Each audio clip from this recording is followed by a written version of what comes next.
Sabe, a palavra de hoje é hora de reconstruir. E a gente precisa entender. Eu queria pedir a galera da produção, por favor, ficar out aqui. Eu preciso da sua máxima atenção. Ninguém se distraia, vamos junto até o final. É tempo de reconstruir.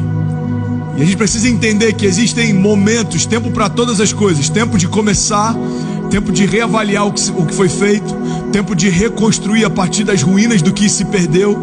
Há tempo de olhar para trás e reavaliar. Deus, eu entrei em portas que não foi o Senhor que abriu, eu não quero errar de novo.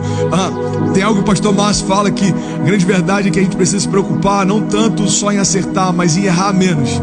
E eu acho que a gente está diante de um cenário em que a gente tem essa oportunidade, a gente dizer: Jesus, eu quero errar menos, eu não quero entrar em portas que o Senhor não tem para mim, eu não quero viver palavras que o Senhor não tem para mim, eu não quero fazer alianças que o Senhor não tem para mim, eu quero reconstruir, do jeito certo. Você está comigo? Então é hora de reconstruir.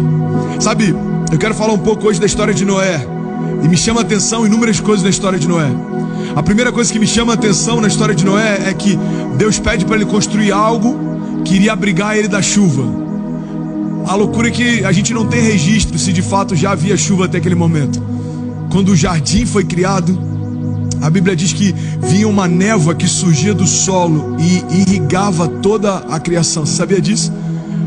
Esse sistema de irrigação que a gente usa hoje, super moderno, foi criado por Deus lá no jardim, quando nada existia. Então a chuva, não existia esse ciclo de águas, que vinha a água do céu para regar a terra, mas a água vinha da própria terra e irrigava toda ela.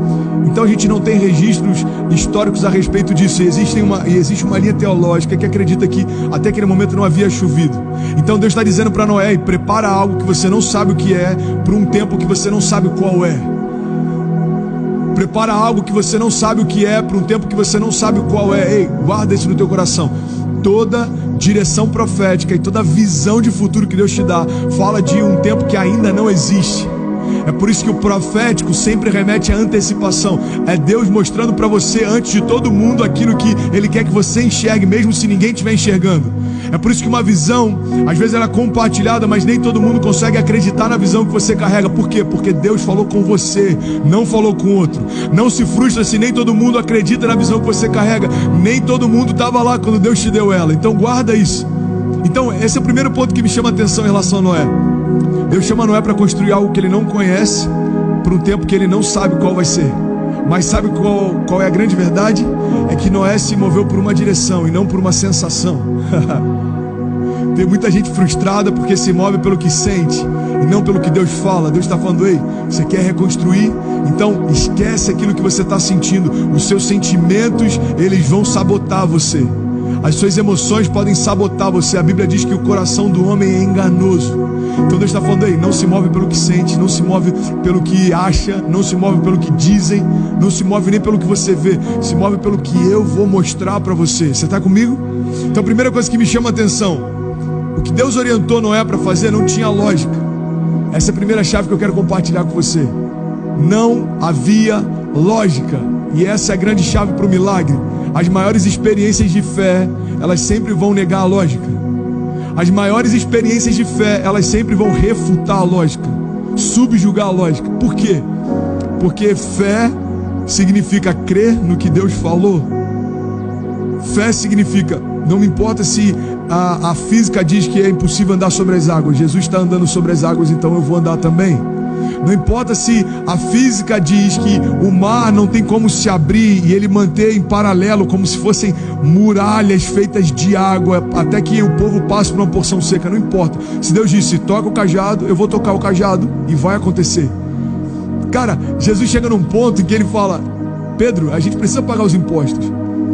E acredita-se que os impostos foram pagos por Jesus e Pedro porque os outros discípulos eram tão jovens a ponto de não precisar pagar impostos ainda.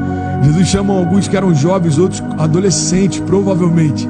Então, quando eles precisam pagar o imposto, ele fala: ei, Pedro, cara, isso é muito poderoso, vamos junto, cara. Tem algo de Deus fresco para ser derramado aqui hoje. Ele diz: ei, Pedro, faz o que você sabe.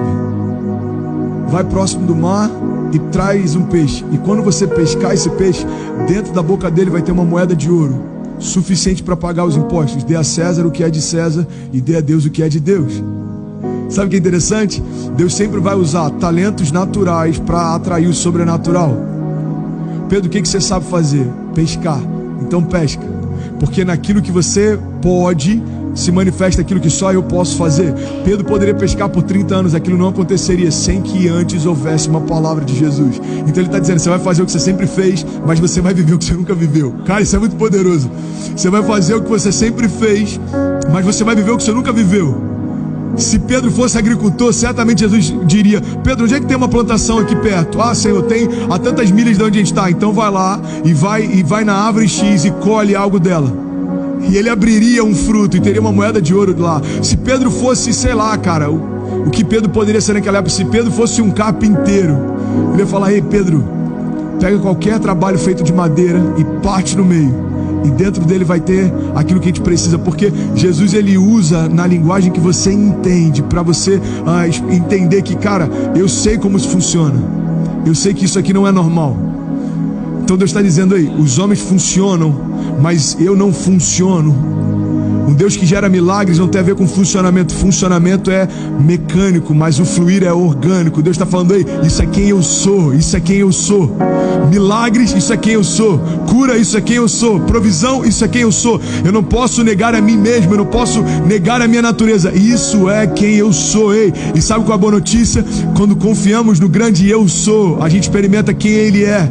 Então, quando Jesus diz, olha, eu sou o que sou, ele está dizendo, isso é quem eu sou. A minha natureza traz cura, provisão, libertação, liberdade, renovo.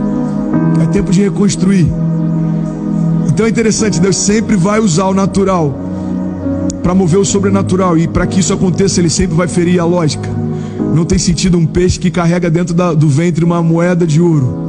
É porque a moeda não estava lá. Quando a palavra de Deus liberou, a moeda surgiu. Não haviam milhões de peixes, e ele falou, olha, quando você chegar lá, eu estou atraindo esse peixe para vir até... Não. A barriga daquele peixe estava vazia. A palavra de Deus preencheu com milagre. Assim como foi com Maria, o ventre virgem, Deus preencheu com Jesus.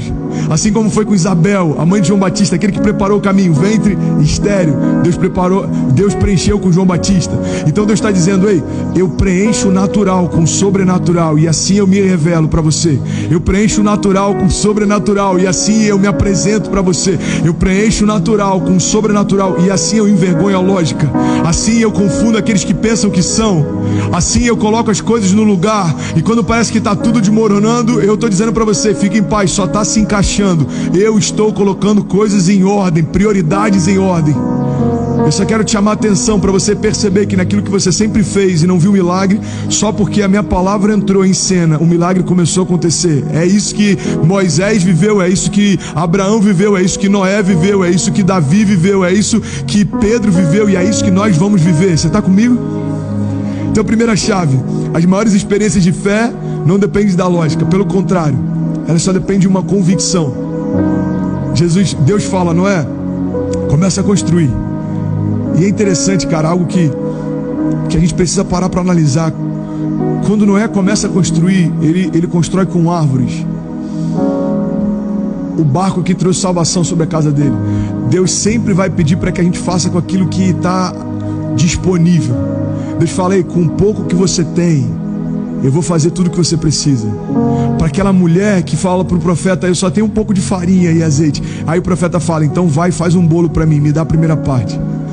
Mas é tudo que eu tenho, eu e meu filho vamos morrer se a gente não comer. Ei, dá a primeira parte. Ele está dizendo, me dá a oportunidade de gerar o que você precisa, porque toda entrega é uma oportunidade de Deus falar, me dá o pouco que você tem e deixa eu suprir tudo que você precisa. Uai, seu app de vídeos curtos.